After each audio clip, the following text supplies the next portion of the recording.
I looked up every single instance of an unarmed black person being shot in America by the police for the last 4 years. And regardless of whatever news station you typically listen to, the results are going to surprise you. After that, we're going to discuss the real medical evidence that Joe Biden is suffering from a decent case of dementia, and that this is absolutely increasing our risk of entering into World War III. And beyond all of that, we'll discuss the Stoic solution to having peace in the midst of turmoil. All that and more today on the Unsafe Media Podcast.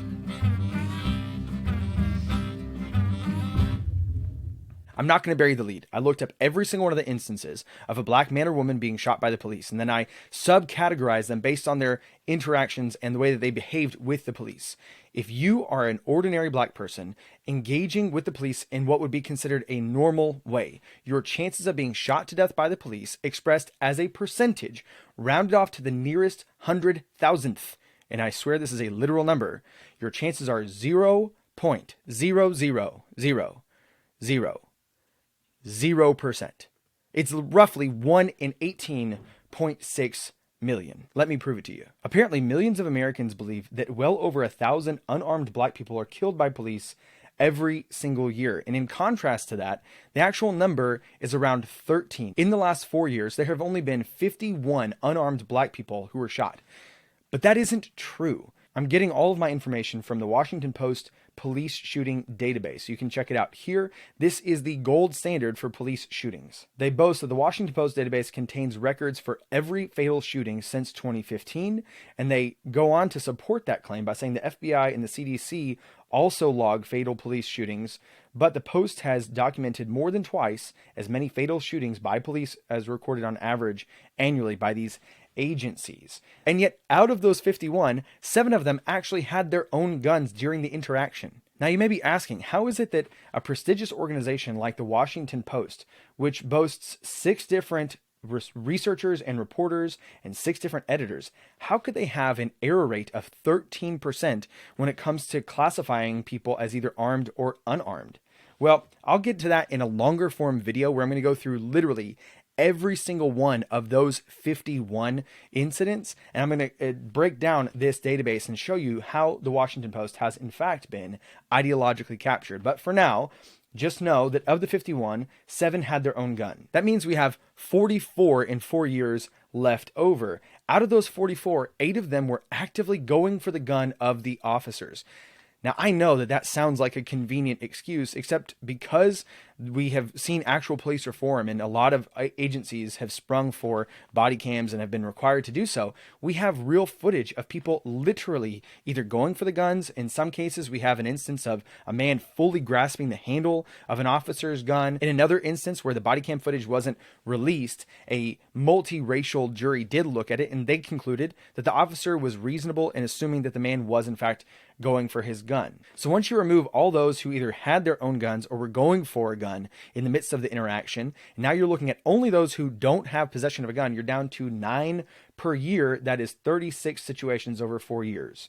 But to understand those situations, you have to interrogate the claim that they're unarmed. See, this category, I believe, I'm going to contend, is useless at the popular level. If you're doing some sort of really hyper-precise data analysis, maybe it's important.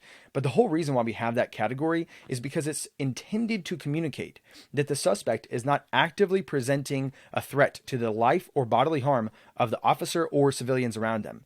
But what you're going to see is that in a lot of these cases, that just simply isn't true. Well, did you hear another unarmed black man was shot and killed? Oh, how horrible. Yeah, but I mean, keep in mind, the man was sitting in the front seat of a car, reached out, grabbed the officer by his body armor, and began to drag him just mere inches away from his back tire, where it would inevitably have either crushed his legs or possibly killed him. The officer then, having no leverage by which to free himself, said that if the man didn't stop, he would in fact shoot him. The man didn't stop, and then the officer shot him. Well, why didn't you lead with that? That was literally a description of one of the remaining 36 unarmed situations. So in order to understand the rest, I propose breaking them down into subcategories. Here are the categories: attacking, violently resisting, merely fleeing or simply fleeing and then presenting no threat, because that's the real category that we're trying to get at. How many times does a black person present no threat to the officer and still gets shot dead? So out of the remaining 36, 2 of them are actively trying to kill officers with cars. 2 were claimed to be doing so, though the evidence isn't quite as clear cut. Further, 13 to 20 of those remaining 36 were actively attacking the police. Now, that may not sound as dangerous as it actually is. Numerous times within 5 seconds of being attacked, these officers suffered life-changing, debilitating injuries. We're talking traumatic brain injuries or facial fractures so grave as to require facial reconstructive surgery. And 7 of them were resisting in a way that led the officers to perceive them to be a threat to their lives. Let me give you one example. One man was running away from the police actively, cutting across traffic, endangering his own life and the life of the officer. He was running into a wooded area that was just absolutely pitch black in the middle of the night. And right as they got into the darkest part of the woods, the man turns instantaneously on a dime and reaches into his waist. The officer, in less than a second, starts shouting, "Stop reaching," thinks he's reaching for a weapon, and shoots. I mean, we're talking a split second. Now, turned out that man was not armed. Now, even if in all of these instances the suspects weren't actually intending to harm the officers, you can understand that in the heat of the moment, their actions are what resulted in the officer misunderstanding. And yet, in many of those cases, the officers are still prosecuted by the law. It is important to note that in all 4 years, not a single unarmed black person was shot in the back while running away. Now, that brings us down to our last category. Out of all 4 years, there were only 3 people who presented no threat to the police when they were shot. But that doesn't mean that no threat was present. In 2 of those 3 cases, there were in fact gunshots involved before the officers fired back. It just happened to be that 2 of the people who got shot were not those who were shooting at the police. That means there was only one quasi-normal situation in which a person was unarmed and shot by the police. And I say quasi-normal because what actually happened was an officer was investigating a distress call, a noise complaint, but the noise that was being caused was very suspicious. It was at 2 o'clock in the morning in a high crime area. So he's on edge. He goes and he's checking everything out. He looks over, he sees somebody's garage is open, and he thinks he hears somebody shuffling around in there. He starts approaching with his flashlight when a man emerges. It looked kind of like he had been concealed. Now, within literally seconds, the officer clearly freaks out, misjudges the situation, draws his gun, and fires 4 times, killing the man. The officer has in fact been charged for murder, and we're awaiting the trial now. Now, let me clarify a few things before we go any further. I am not saying that all the officers were justified in those situations. In many of those cases, they did in fact commit murder. Now, you may then think, well, then the people did nothing wrong.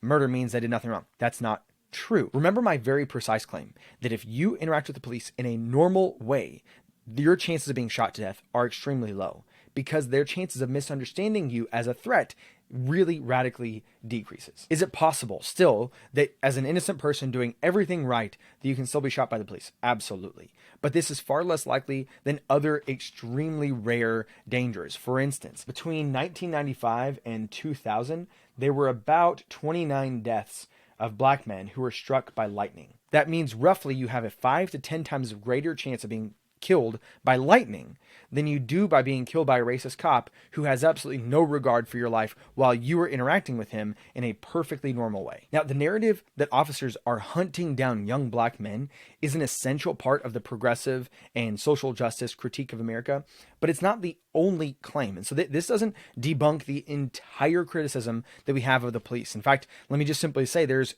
good evidence to suggest that officers are in fact more likely to go hands-on and deal with a suspect more roughly, even if they're in full compliance, if they're black. That comes from an economist that I respect greatly named Roland Fryer. I do have some questions about that data, but we can at least go to simply say that there are other claims out there that we're not addressing here. We are exclusively addressing the claim. Should you be worried? Should black families be having the talk with their kids about how dangerous it is to interact with the police? The answer to that is unequivocally no. And being freaked out and nervous is one of the best ways for you to then interact in a way that could be perceived as dangerous. If you simply keep your hands at 10 and 2, say yes, sir, say no, sir, and get their badge number if they interact with you in a way that you want to complain about, you have no chance of being shot to death. All right, let's move on to Joe Biden, dementia, and World War III.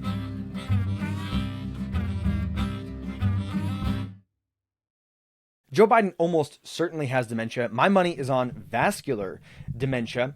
Now, there are plenty of doctors out there saying exactly that, but there's also doctors out there saying that that's not true, including the White House doctor. He says, no. Joe Biden is totally fit for duty. And yet, whenever you hear this man talk, you get the impression that this is more than merely the effects of age. This seems to be worse than that. I came across this article today by the Washington Post. In it, they explicitly state that Joe Biden has taken fewer press conferences than any president in the last handful of years. They say Biden has held the fewest news conferences at this point in his tenure as president since George H.W. Bush.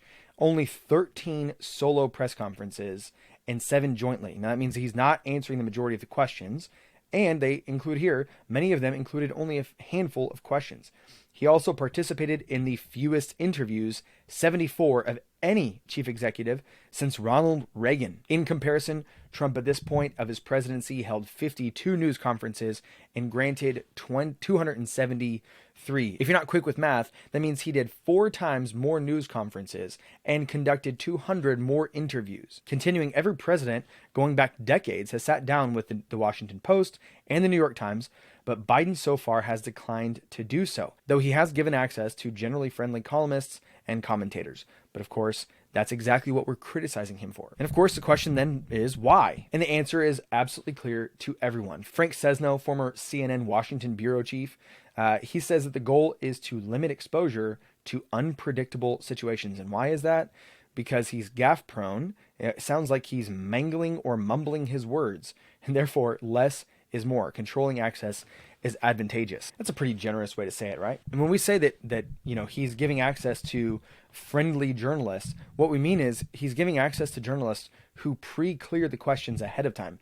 We have here this cheat sheet that tells them exactly what order the questions will come in, who the question is coming from, where they are from, and then not only that, but it tells them what question they're going to ask, because he can't remember what questions they're going to ask. And they're still doing this thing where they put you in all caps in bold. Apparently the man is having a hard time actually comprehending what he's reading. We saw this a while back whenever we caught a glimpse of this cheat sheet, which is about as clear evidence of senility or dementia as you could possibly imagine. You can see there, it tells him which room to enter. It tells him to take his own seat, as though he could possibly accidentally take somebody else's seat. At the end, it tells him to leave. It tells him to thank his participants. This is clearly a man who cannot keep the most basic facts in his brain at the same time. Now, whenever we say dementia and senility, you have to understand these are actually separate things. Senility is an outdated term. It used to be that people would refer to those who had the characteristics of dementia, and when they said that about somebody who was old, they would say that he's going senile.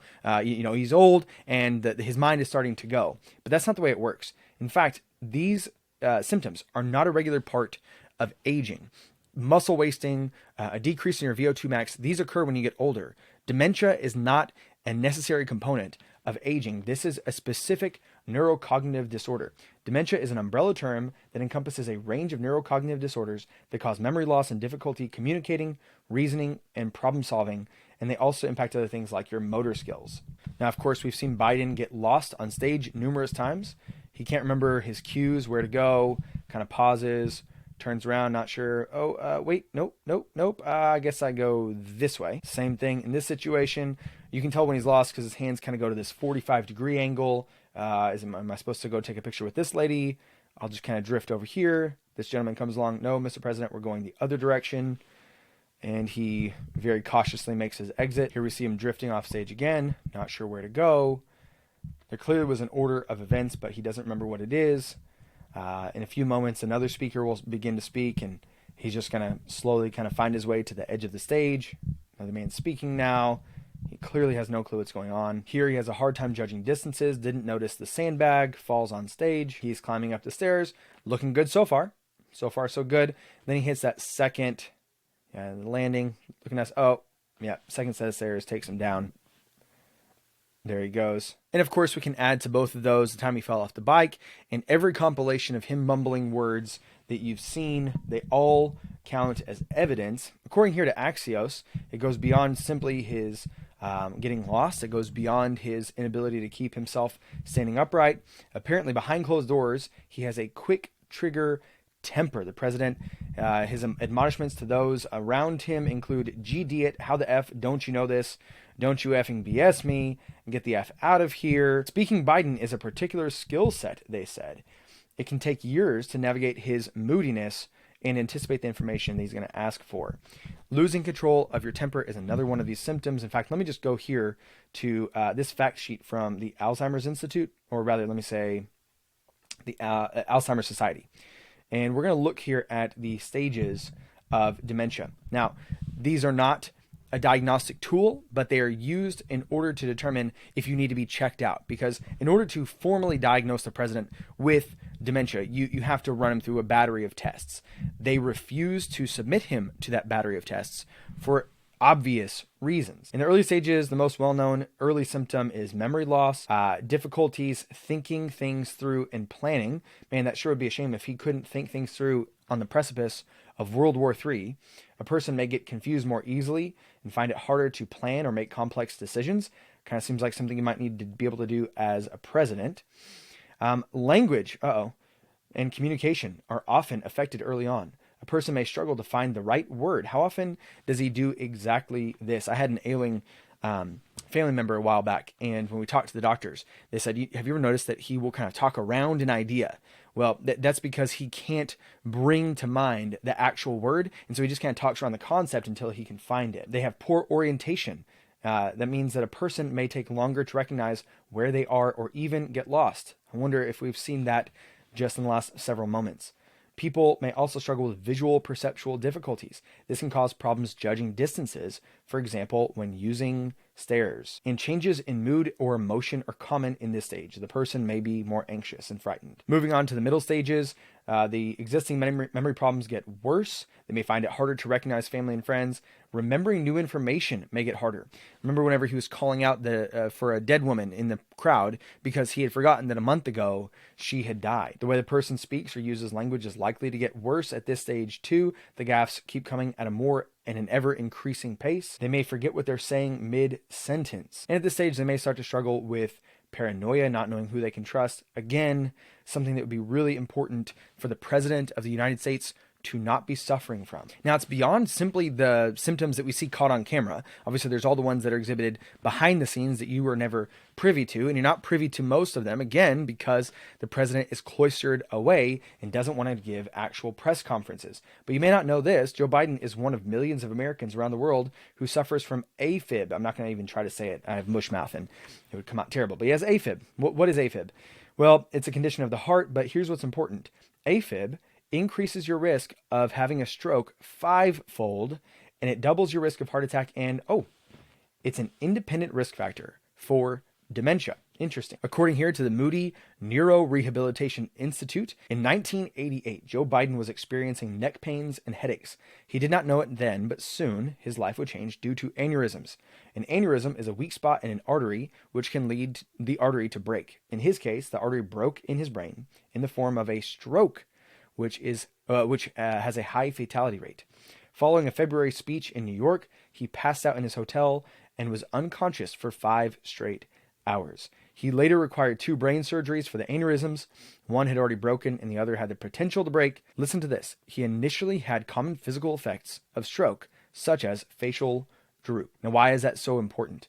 Because stroke elevates your risk of dementia. While a person does not always experience dementia following a stroke, according to this review, here are the possible risk factors that increase your chance of developing dementia. Look at the very first one, AFib. So not only is this an independent risk factor in developing dementia, but it's especially compounded whenever it's combined with having a stroke. And just so we're clear, both of the major types of stroke increase your risk of vascular dementia. Now, not only does dementia make you a much worse president, but being a president makes your dementia much worse because stress is an independent risk factor for worsening dementia. There are many reasons why chronic stress may make dementia symptoms worse. At this moment, we need somebody who is sharp and who has a proven track record of keeping us out of foreign wars. Iran has never been bolder. China has never been more aggressive, pushing towards Taiwan into the South China Sea. They've never been closer to Iran and to Russia. Russia hasn't been this aggressive since Obama was in office. Weakness in the White House invites the tyranny of dictators. You may have hated Trump. You may think he was despicable. I personally would not let him babysit my own children. And yet, the qualities that make you a good babysitter are not the same qualities as keeping a nation out of foreign wars. In fact, it turns out that being a little bit crazy is a really nice deterrent to people who don't want to get into a war with you. If you're a maniacal leader across the world, you are very happy whenever America will only and ever respond proportionally, will only and ever respond like a dove, very carefully. What you don't want is you don't want America to speak softly and carry a big stick. Going into 2024, it is incumbent on all of us to vote for a president that we are convinced will keep us out of World War III, and the best predictor of future performance is past performance.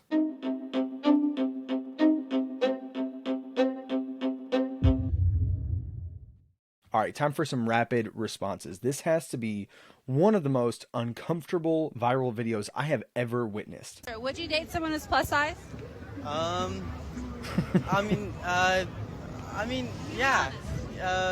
Yeah, probably. I mean, I guess Boy, it kind of depends, like how much, because like if it's like too much, then it's kind of a problem. It's about to get so much worse. Just hang in there. To give a visual, am I too much? Be honest. Be honest. I mean, I don't know. This poor kid. I mean, she is absolutely just weaponizing people's compassion against them. In fact, this kind of seems to be her shtick as she goes around asking people very similar type questions. The overall goal seems to be pretty clear. She's simply trying to argue that traditional beauty standards are in fact oppressive, and the proof of that is that people don't want to date the morbidly obese. Now, listen, many things can be true all at once. Fat people can be very beautiful because beauty is not only determined based on your overall weight or the amount of adipose tissue that you have. The fact of the matter is there's also things like proportionality or symmetry. But while she's against, say, thin privilege, she's certainly not against symmetry privilege, right? She's not asking people, would you date somebody with a profoundly asymmetrical face? Would you date somebody with a nose that stuck out 4 inches away from their face? And why is that? It's because fat is the only one of the general characteristics that we consider to be beautiful that she doesn't currently possess. She has a very pretty symmetrical face, and so she doesn't mind the fact that people consider that to be beautiful. And finally, beauty is objective. It is not subjective. It's very difficult to define, but it's very easy to discover. Whenever we see something that is ugly, we notice it. Whenever we see something beautiful, we notice it. Now, when it comes to society, we do tend to discriminate and be rude to people that we don't find to be beautiful. That's a folly on our end. The solution is not to pretend as though beauty doesn't actually exist, to stop seeing reality as it truly is. Rather, and this is pretty simple, we simply have to decrease our value on physical beauty. Beauty is fleeting, but a woman who fears the Lord is to be praised. We should value people's values, their convictions, their behaviors, their quality of character, not merely their external appearance. I don't know, dude. Weight is weird because it's like, it's the only beauty thing where you don't just get judged for looks, you get judged by like your character. Like, people just think you don't have willpower. And it's like people are like, oh, you can't just buckle up and not eat as much. And it's like, have you been outside recently?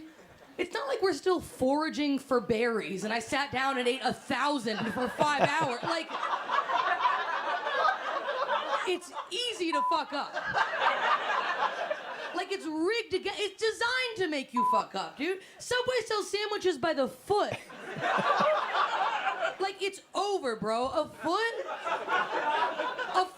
doesn't even measure food. This one's a perfect follow-up to that last video. Number one, this is some of the greatest female comedy I've heard easily in a decade and a half. It had nothing to do with sex. It wasn't raunchy. It wasn't disgusting. It was just witty and clever, and it's perfect. Now, it is important to note that gluttony is, in fact, a character flaw. It's a sin. But this is such a precise point that she's making. I know it's a joke, but she's exactly right.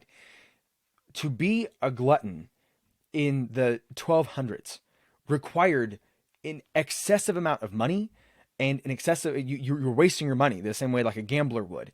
And you were spending tons of time, right? Because you're eating things like berries and you know, whole grain breads. You're spending all your time making stuff. It was obviously a character flaw. Whereas today, you can overconsume calories in a flash by not realizing it. Because if you're not counting calories, there's a really good chance that you're consuming certain things in your diet that are otherwise healthy, but they're so calorically dense that you're adding literally hundreds, if not thousands of calories every single day by accident. I switched to salads for lunch a long time ago. And I mean, I understood that ranch was worse for me than, say, like a Greek vinaigrette. I don't like Greek vinaigrettes, and so, whatever. So what is it, like an extra 30 calories, 40 calories? No, it was like 4 times as many calories based on what I was putting on my salad. And then I took out the croutons because, it's bread, and bread is bad for you, and I replaced it with a bunch of healthy nuts. So I put on a bunch of like pumpkin seeds and sunflower seeds, and I thought I was being really healthy, right? And then I finally sat down and calculated out the salad, and it was 1,000 calories. Whenever I cut out the cheese, cut out the seeds, and then replaced the salad dressing with one that I made from home, all of a sudden I like tripled the amount of protein and cut the calories in half because I just didn't know. It's really, really easy to mess up. There are a lot of people out there who are struggling with their weight. They are not gluttons. They're still overweight, verging on obese, because they simply are not aware of the caloric density of what they're eating. So yes, a lot of times people are not moral failures. They simply perish for lack of knowledge. Came across this video and went really well with our theme from the top of the show. Officers are responding to a car accident. Seems pretty simple. And as the officer is walking along the road, you can hear, 30, 40 gunshots. He gets down.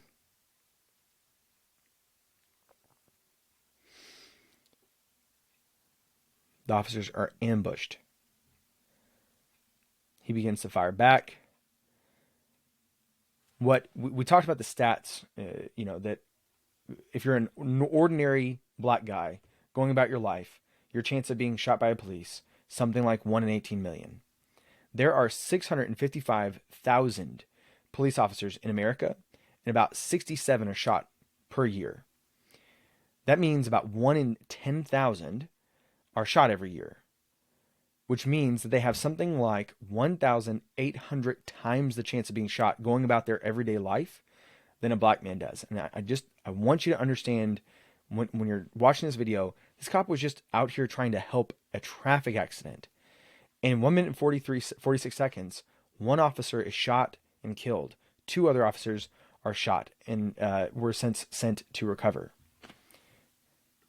When we talk about officers having to make snap-second decisions, you have to know that in their mind, they know the very legitimate risk that they run every single time they go out on the most innocuous and non-violent calls. Abortion is worse than slavery.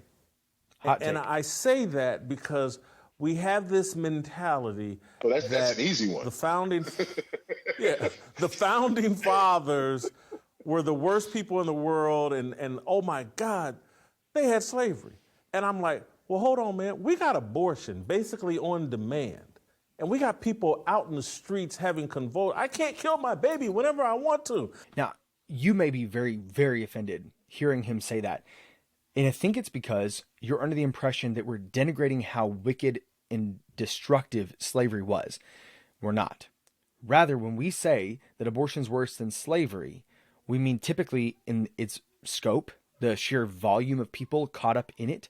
And number 2, we're helping you understand the actual moral gravitas behind, if what we're saying is true, if in fact it does kill a human being, you're talking about the largest scale genocide that maybe the world has ever seen, aside from abortion in other countries. 67, edging up on 70 million babies in America killed since 1973. And what that should hopefully cause you to do is say, I need to really investigate what are the scientific facts surrounding the beginning of life? What are the moral facts surrounding human rights? Keep it or ban it, AR-15.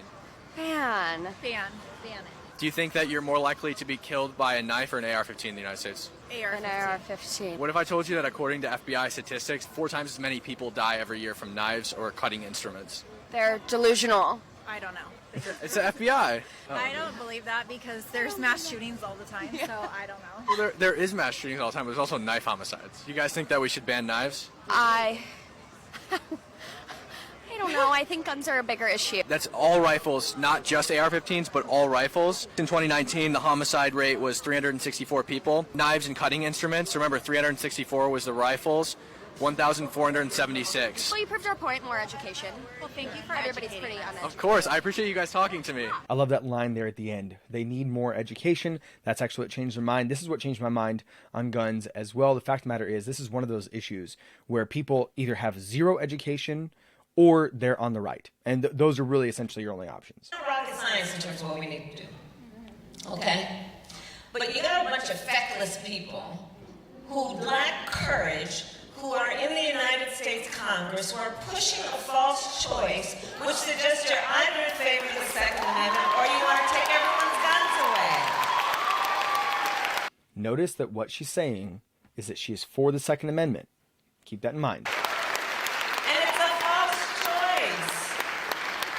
I'm in favor of the Second Amendment, but we need an assault weapons ban. We literally just saw that what she's calling an assault weapon accounts for the tiniest sliver of all those who are killed every single year. Hands and fists kill probably 3 times as many, because remember, 364 is the number of people killed by all rifles, not specifically the AR-15 or whatever she wants to classify as an assault weapon. By the way, that's not a real category of weapon. That pales in comparison to people who are killed by other means like hammers and fire, and again pales in comparison to people killed by knives. So why do they want to ban it? Well, this is where the irony of her saying that she's pro-Second Amendment comes in. The only reason to have guns, according to the Second Amendment, is to fight off tyrants. If assault weapons were actually assault rifles, which they're not, but if they were really weapons of war like our soldiers were able to use, that would be the exact type of weapon that we would need to fight off tyrants. You can clearly see handguns are responsible for far more deaths, including mass murder. 80% of those who commit mass murders use handguns. So at the end of the day, there's literally no other reason to ban assault weapons, unless of course you want to rob people of the ability to fight off tyrants.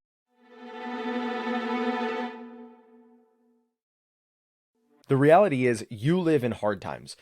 The inept nature of our political ruling class means that we're on the precipice of World War III. Good is called evil, evil is good. And if you describe something as wholesome, you mean it's a novelty, because there's so little in the world that is in fact wholesome. And whenever you talk about the state of the world, you inevitably hear the quote by G. Michael Hopf about good men in hard times. But I want to draw your attention to a quote by Seneca. It's in The Firmness of the Wise Person. It's actually the concluding line here. This entire book by Seneca sort of hinges on his reflection of 2 different men, Cato and Demetrius, both of whom saw their civilizations crumble around them. Both of them were killed. Both of them were degraded or denigrated in the process. And he says of them that neither one of them were ever insulted or injured. Of course, both of them were killed. So how could he possibly imply that? Well, we're going to get into that, because it's important for us to learn to become people like Cato and Demetrius. He says, literally concludes his reflection with this line: "It is to the interest of the commonwealth of mankind that there should be someone who is unconquered, someone against whom fortune has no power." Speaking of that kind of person, he says, "It is not my object to decorate the wise man with mere imaginary verbal honors, but to raise him to a position where no injury will be permitted to reach him. Will there be no one to tease him or to wrong him? There's nothing on earth so sacred as not to be liable to sacrilege." So you're going to face the difficulties. You're going to be insulted and people will come after you. But he says that the invulnerable is not that which is never struck, but that which is never wounded. Continuing, because he knows how radical that sounds: "Some things strike the wise man, though they may not shake his principles, such as bodily pain and weakness, the loss of friends and children, and the ruin of his country in wartime. I do not say that the wise man does not feel these, for we do not ascribe to him the hardness of stone or iron. What then does he? He receives some blows." This is what it means to be invulnerable. "He receives some blows, but when he has received them, he rises superior to them, heals them, and brings them to an end." So then how does the wise man rise above these wounds? How does he heal them? How does he become invulnerable in that sense? Number one, he takes his hope out of fortune. He does not expect his joy. He does not allow his joy to come out of the fruitfulness of his labors. Rather, He places his joy and derives his meaning out of the meaningfulness of the labor itself.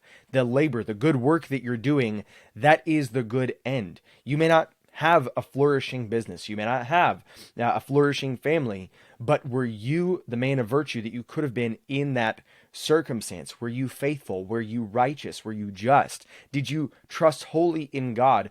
Or do you pursue things out of the flesh for your own vain glory? Are you putting all of your hope that one day you'll make a profit here and there? Or are you content that you lived a life of meaning in the midst of the difficulties? If you can find your joy and your peace and your happiness in what God has promised and what he guarantees and the things that are immutable and unchangeable, then all of the extras are just icing on the cake. You have air conditioning in your room right now, almost certainly. What a delightful bonus. You don't need that. You want that, and you are blessed by it. You don't need to have 3 changes of clothes, but you probably have far more than that. And so you allow yourself to be overwhelmed by your prosperity. And therefore, whenever some of that is stripped away, you were only ever thankful for it as an extra. It was never what you needed, and it was never where you derived your ultimate happiness from. It was not what you were placing all of your hope in. Then we derive our secondary joy from the things that we can control. For instance, how we respond to the times that we find ourselves in. I can't control whether or not war breaks out. I can control whether or not I respond with valor and with faithfulness. It reminds me a ton of this quote by Gandalf in The Lord of the Rings. Frodo is upset about how difficult the times are that he is facing. He says, "I wish it need not have happened in my time." Gandalf then replies, "So do I, and so do all who live to see such times. But that is not for them to decide." It is not up to us to decide how our times will go. We're living in interesting times, as the Chinese curse goes. And yet, it's not up to us to decide whether or not it's interesting. All we have to decide is what to do with the time that is given us. Now, the question may arise, wouldn't it have been better if the divine Logos had providentially ordered the world in such a way that we didn't have to have all this courage, that we didn't have to be men of virtue, that we could have just lived at peace at all times? That's to assume that God would have created a world as like a special little terrarium for his human pets, with their peace and their tranquility and their shallow pleasure as the foremost reason for everything to exist. And if that was his goal, then of course he would have failed spectacularly.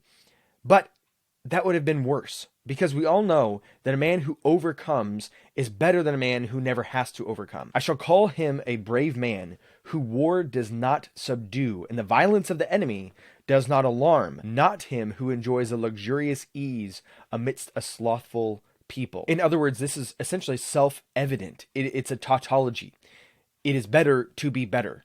And the difficulties of life are the only means by which you can actually be better. Untested power is untrustworthy, whereas the solidity of that which hurls back all attacks is deservedly regarded as the most trustworthy of all. And in like manner, you know that the wise man, if no injury hurts him, is of a higher type than if none is offered to him. So the first reason why God allows all the miseries and difficulties of life is because it's the only testing ground that produces in us the qualities that he wants from us. Humans aren't pets. They're meant to be solid image bearers. They're meant to be virtuous, wise, strong, God-like beings. Not gods. That's not New Age. We're not little deities, but we are meant to be reflections of him, not simply little itty-bitty little lapdogs that, are treated to all the finest fare. And the second reason why it's better to go through difficulties and be stronger on the other side, as opposed to never going through difficulties, is purely pragmatic. As the old saying goes, it is the weak men who make bad times. It is the strong men who make the good times. Again, going back to Seneca, he says, "He who makes himself a worse man does harm not only to himself, but all those to whom he might have done good if he had made himself a better one." So would it be nice if life was a little bit easier, if you couldn't be canceled or fired or kicked out of your college for believing that there's only 2 genders? Yes, of course. Of course it would be nice.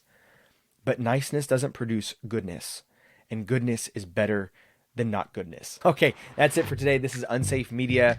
If you have not already done so, please jump down into the description and join the Patreon. I really can't do what I'm doing here without that kind of consistent support. If you haven't even considered it, you're probably also the kind of person who believes sincerely that over 10,000 unarmed black men are shot to death by police every year. But you saw the beginning of the video. You know that's not true. You've been educated. You've learned something. You've got something out of this program. Why not join the Patreon and do all the rest of the stuff too? Like it, share it, subscribe it, do all the things, with all the buttons down below. And until next time, I'm reminding you, trust in God and keep your powder dry.